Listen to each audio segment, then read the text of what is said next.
guys, good morning. Nandito kami sa ospital. Ito may pag-ibawi yung ospital. Mag-unboxing tayo ha. Merong safeguard and towel.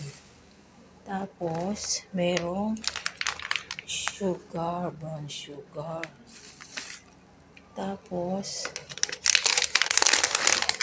merong oatmeal. Oatmeal. Tapos may Milo. May Milo. Tapos may gatas. Tapos may Nescafe. Ang dami ah. Tapos may ano pa. Tinapay. May tinapay pa. Biscuits. Ito po ang pamaskong handog ng ospital para sa mga pasyente. Yan po.